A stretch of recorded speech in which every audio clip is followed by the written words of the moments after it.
तो दोस्तों, फिर से आपका स्वागत है मेरे चैनल में। 27 मार्च को मणिपुर हाईकोर्ट के द्वारा एक फैसला आता है। इस फैसले में मणिपुर हाईकोर्ट सपोर्ट करती है माइती कम्युनिटी के उस डिमांड का, जिस डिमांड में उन्होंने एसटी का स्टेटस मांगा था।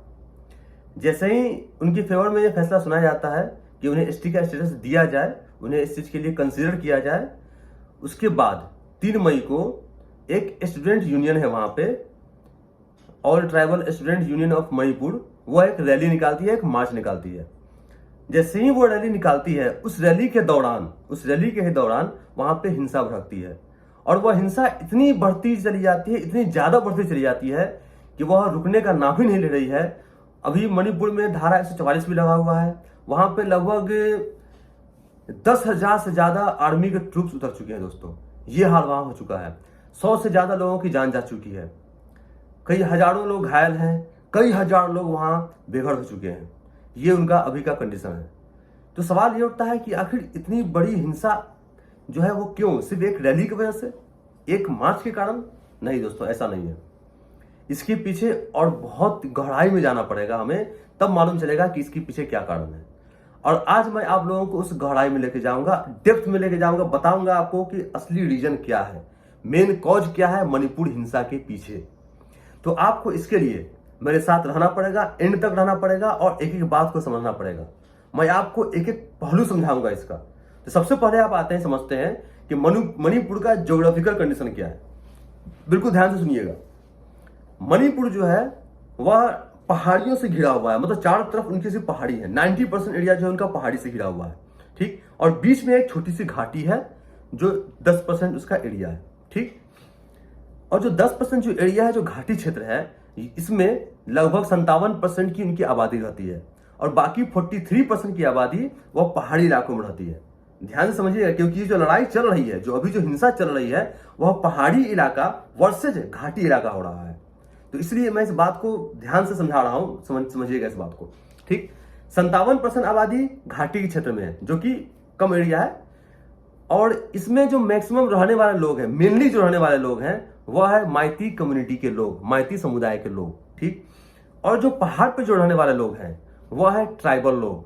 और वो उसमें कौन कौन मेन ट्राइब्स है, मेन कम्युनिटी है, वह है कुकी समुदाय, कुकी कम्युनिटी, और नागा समुदाय, नागा कम्युनिटी।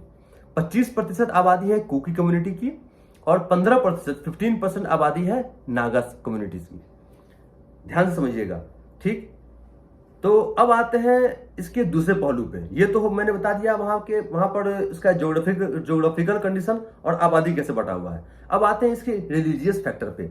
हर फैक्टर यहाँ इंपॉर्टेंट है, ध्यान से सुनिएगा। रिलीजियस फैक्टर पे जाने से पहले मैं आपको थोड़ा हिस्ट्री में पीछे लेके जाऊंगा, ठीक। 2 मिनट मेरे साथ रुकिएगा।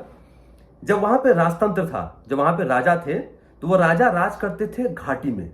वो पहाड़ पे उनके राजतंत्र, मतलब उनके राज्य के लोग जो थे वो पहाड़ों पे नहीं थे, वो घाटी में थे। उनका राजमहल घाटी में ही था, ठीक। तो जो पहाड़ जो था उससे नागाज लोग आते थे और वो नागा क्या करते थे, उनके गांवों पे हमला करते थे, लूटपाट के वापस भाग जाते थे। इससे बचने के लिए वहां के राजा ने क्या किया कि कुकी समुदाय के लोगों को पहाड़ पे लाके बसाया। और उन्होंने ऐसा क्यों किया? ताकि एक बफर बन सके। जो नागा लोग थे और जो उनके जो गांव थे, जो घाटी क्षेत्र में, उनके बीच एक बफर बन सके ताकि उनका बचाव हो सके। मतलब जब नागा लोग जब हमला करें इनके ऊपर, तो कुकी जो समुदाय के लोग हैं वो उन्हें रोके, उनका बचाव करें। ये उनका मेन उद्देश्य था। अब आगे बढ़ते हैं इस पॉइंट पे। इस वजह से क्या हुआ कि पहाड़ी इलाका में कुकी समुदाय की एंट्री हुई, नागा समुदाय भी यहाँ पे पहले से मौजूद थे, उनकी एंट्री हुई। यहाँ से उनकी आबादी बढ़नी शुरू हुई पहाड़ी क्षेत्रों में। उसके बाद माइग्रेशन के कारण भी कुछ आबादी बढ़ी है। जैसे जो मणिपुर जो है, मणिपुर म्यांमार से सटा हुआ है। म्यांमार से मणिपुर का इंटरनेशनल बॉर्डर है। तो उस वक्त म्यांमार में एक बड़ी आबादी थी कुकी समुदाय की, वहीं से लाके इन्होंने बसाया था यहाँ पे। तो जब म्यांमार में कुकी समुदाय का दमन हुआ, कुकी समुदाय के ऊपर काफी अत्याचार हुआ, तो बहुत सारे कुकी समुदाय के लोग वहां से माइग्रेट होकर के इधर आ गए, क्योंकि यहाँ पहले से उनके समुदाय के लोग थे।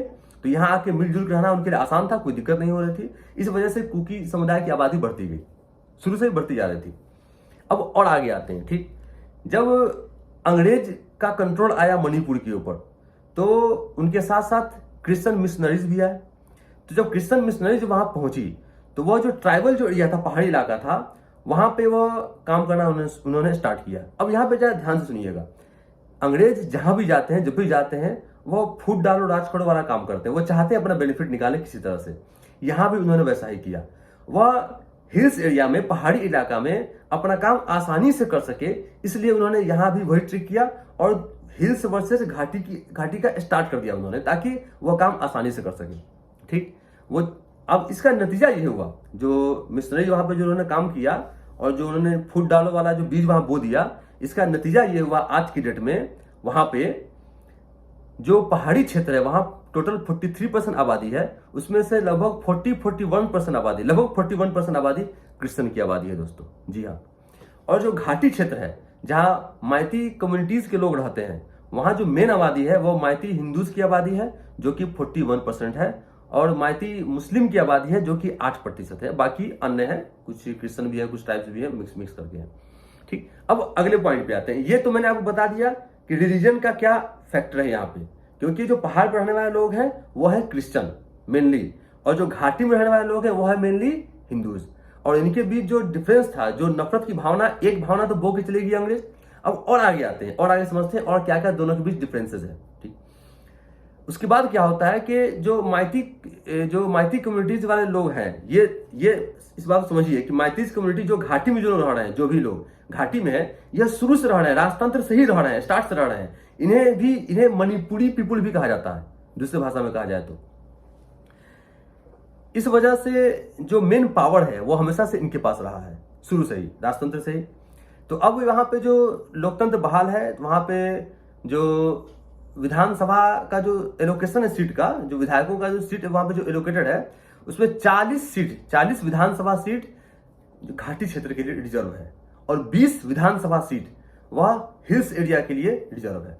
मतलब पहले से ही वो पावरफुल थे, और लोकतंत्र आने के बाद, भारत में शामिल होने के बाद भी वहां पे 40 सीट घाटी क्षेत्र के लिए रिजर्व है, मतलब माइती कम्युनिटीज के लिए रिजर्व थी, मतलब पावर अभी उनके पास ही है।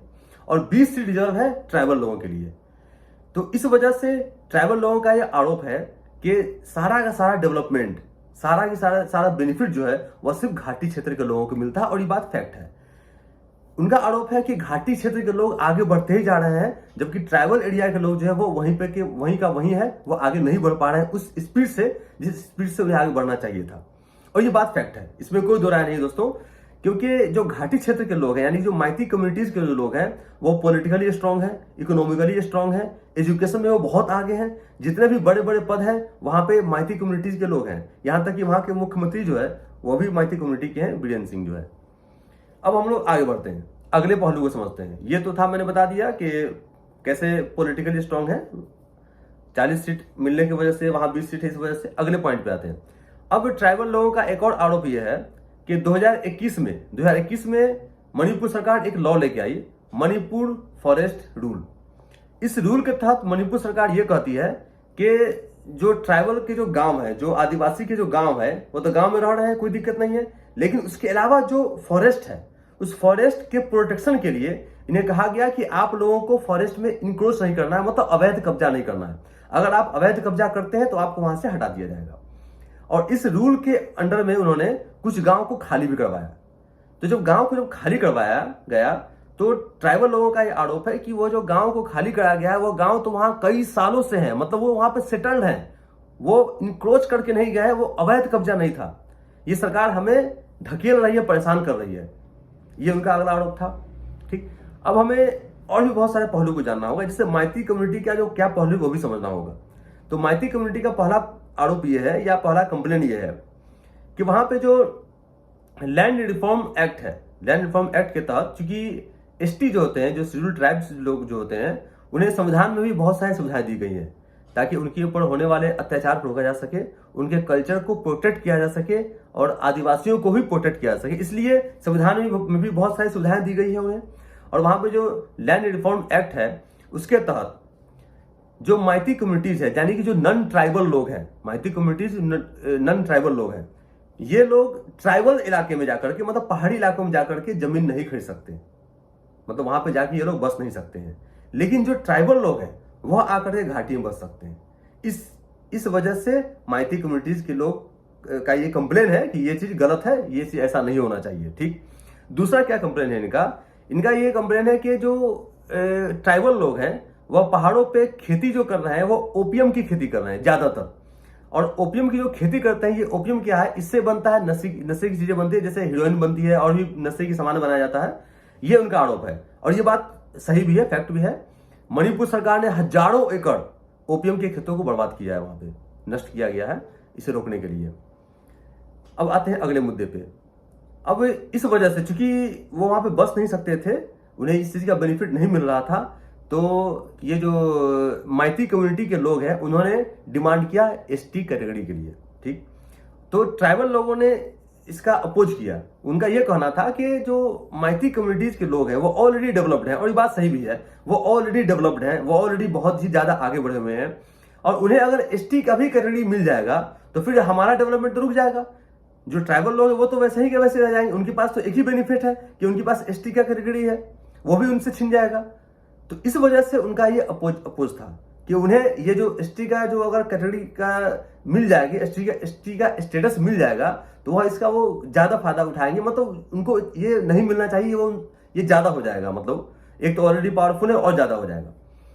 इस वजह से दोनों के बीच डिफरेंसेस पैदा हो गई थी, और इसी डिफरेंसेस के बाद जो ये नफरत की भावना फैली हुई थी, उसके बाद ये रैली सिर्फ एक चिंगारी का काम करती है दोस्तों, और कुछ नहीं है। नफरत की भावना पहले से बनी हुई थी, ये सिर्फ एक चिंगारी का काम करती है, और इस वजह से यह हिंसा भड़क गई है। और जो नफरत की भावना थी, ये भावना इस कदर थी दोनों के बीच में, पहाड़ी के पास जो भावना थी घाटी के खिलाफ, और घाटी के लोगों के पास जो भावना थी पहाड़ी लोगों के खिलाफ, ये इस तरह से बढ़ गई थी कि ये हिंसा रुकने का नाम नहीं ले रही है। आज की डेट में वहां पे जो विधायक थे भारतीय जनता पार्टी के 9 या 10 विधायक, उन्होंने केंद्र सरकार को मेमोरेंडम दिया है, लेटर दिया है, यह कहते हुए कि वहां पे शांति बहाल होनी चाहिए, वहां पे जो लोग हैं उनका भरोसा भारतीय जनता पार्टी की सरकार से उठ रही है। ये इनका दिया हुआ लेटर है भारतीय जनता पार्टी को, सेंट्रल गवर्नमेंट को। और मेरा भी मानना है कि ये जिम्मेदारी सरकार की है, क्योंकि वहाँ स्टेट में भी भारतीय जनता पार्टी की सरकार है और केंद्र में भी भारतीय जनता पार्टी की सरकार है, तो वो किसी और पर ब्लेम नहीं डाल सकते हैं। उन्हें उनकी इसकी जिम्मेदारी लेनी पड़ेगी, और जल्द से जल्द जितनी जल्दी हो सके वहाँ पे शांति बहाल हो, क्योंकि वहाँ रहने वाले लोग, चाहे वो कुकी हो, चाहे वो नागा हो, चाहे वो माइती हो, जो भी हो, वो है तो भारतीय दोस्तों। और एक भारतीय की जान जा रही है तो दूसरा भारतीय अगर चैन से सो रहा है, चैन से रह रहा है, तो ये बहुत दुख की बात है। हमारे देश का नाम इसमें नीचा हो रहा है, हमारे देश की बदनामी हो रही है, ये गलत है दोस्तों। तो हाँ, एक और बात मैं बताना भूल गया कि एसटी का जो स्टेटस का जो डिमांड कर रहा है, ये 2012 से कर रहे थे डिमांड कोर्ट में। उससे पहले इन्हें ऑलरेडी ओबीसी का स्टेटस मिला हुआ है, मंडल कमीशन की रिपोर्ट के बाद इन्हें ओबीसी का स्टेटस दिया गया था। ये ऑलरेडी ओबीसी कैटेगरी में आते हैं। उसके बाद इन्होंने डिमांड किया था एसटी कैटेगरी के लिए, जिसके लिए ये लड़ाई कोर्ट में लड़ाई लड़ रहे थे, और इसके बाद ये रैली हुई और ये हिंसा भड़की है। तो दोस्तों आज के लिए इतना ही, और भाई लोगों से मैं अपील करूंगा कि भाई, रिक्वेस्ट करूंगा भाई, सपोर्ट कीजिए प्लीज़। और बस आज के लिए इतना ही। जय हिंद।